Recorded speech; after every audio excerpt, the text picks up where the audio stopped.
राजधर्म का वर्णन। युधिष्ठिर ने पूछा, पितामह, किस तरह प्रजा का पालन करने वाला राजा चिंता से बच सकता है और न्याय करने में भूल नहीं होने देता?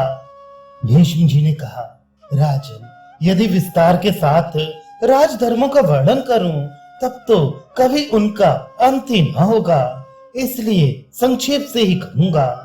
जब घर पर शास्त्रों के ज्ञाता धर्मिष्ठ ब्राह्मण पधारे, उस समय उन्हें देखते ही खड़े होकर उनका स्वागत करो, बैठने को आसन दो, उनकी विधिवत पूजा करके चरणों में प्रणाम करो।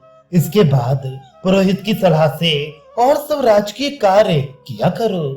धार्मिक और मांगलिक कार्यों को पूर्ण करके ब्राह्मणों से सस्ते वाचन कराओ और अपने अभीष्ट की सिद्धि एवं विजय के लिए उनके मुख से आशीर्वाद लो। राजा को चाहिए कि वह सरल स्वभाव होकर धैर्य तथा बुद्धि के बल से सत्य का आश्रय ले और काम क्रोध का परित्याग कर दे। जो राजा काम और क्रोध का आश्रय लेकर धन पैदा करना चाहता है, वह मूर्ख धर्म को तो छोड़ ही बैठता है, धन भी उसके हाथ नहीं लगता।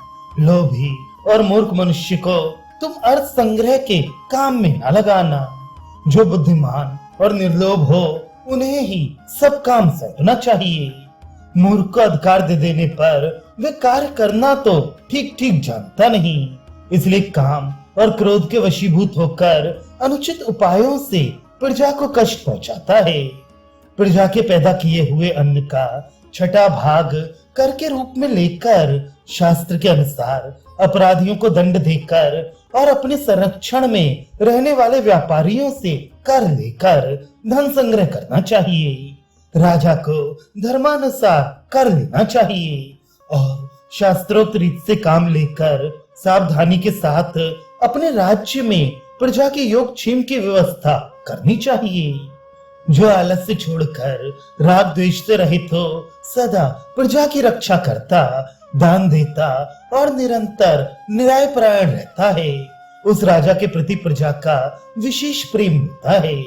तुम लोभवश अधर्म से धन पैदा करने की कभी इच्छा न करना, क्योंकि अनुचित रीत से लिया हुआ धन बुरे कामों में ही नष्ट होता है। जो धन का लोभी राजा मोहवश प्रजा से शास्त्र विरुद्ध अधिक कर लेकर उसे कष्ट पहुंचाता है, वह अपने ही हाथों अपना नाश करता है। जैसे दूध के लोभ से गाय का थन काट लेने वाले को दूध नहीं मिलता, उसी प्रकार अन्याय पूर्वक प्रजा को चूसने से राष्ट्र की उन्नति नहीं होती। जो घर पर गौ का पालन करता है, उसी को रोज दूध मिलता है। इसी तरह उचित उपाय से राष्ट्र की रक्षा करने वाला राजा ही उससे लाभ उठाता है। जैसे माता स्वयं तृप्त रहने पर ही बालक को यथेष्ट दूध पिलाती है, उसी प्रकार राजा से सुरक्षित होने पर ही यह पृथ्वी इच्छानुसार अन्न और स्वर्ण देती है। जैसे माली वृक्षों को सींच सींच कर बढ़ाता है, उसी प्रकार तुम्हें भी प्रजा को उन्नतिशील बनाना चाहिए। यदि ऐसा बर्ताव करोगे तो चिरकाल तक राज्य की रक्षा करते हुए तुम उससे सुख उठा सकोगे। भारत, तुम अत्यंत कंगाल क्यों ना हो जाओ, फिर भी ब्राह्मण को धनवान देखकर उससे धन लेने की इच्छा न करना। ब्राह्मण को यथाशक्ति धन और आश्वासन देने तथा उसकी रक्षा करने से ही तुम उत्तम लोक प्राप्त कर सकोगे। इसी प्रकार धर्मानुकूल बर्ताव करते हुए तुम प्रजा का पालन करो, इससे तुम्हें कभी पश्चाताप नहीं होगा। प्रजा की रक्षा करना राजा का परम धर्म है। संपूर्ण प्राणियों पर दया और उनकी रक्षा करने से बढ़कर कोई धर्म नहीं है। राजा रक्षा कार्य में नियुक्त होकर सब पर दया करता है, इसलिए धर्मज्ञ पुरुषों की दृष्टि में वह सबसे बड़ा धर्मात्मा है।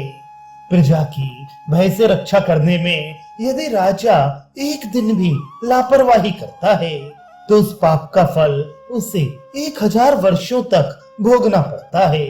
और एक दिन भी धर्म के अनुसार प्रजा का पालन करके वे जिस पुण्य का संचय करता है, उसका फल 10,000 वर्षों तक स्वर्ग में रहकर भोगता है। ब्रह्मचारी, गृहस्थ और वानप्रस्थी लोग अपने धर्म का पालन करके अंत में जिन लोकों को प्राप्त करते हैं उन्हें ही राजा एक क्षण भी धर्म पूर्वक प्रजा का पालन करने से प्राप्त कर लेता है। अतः कुंती नंदन, तुम प्रयत्न करके मेरे कथनानुसार धर्म का पालन करो।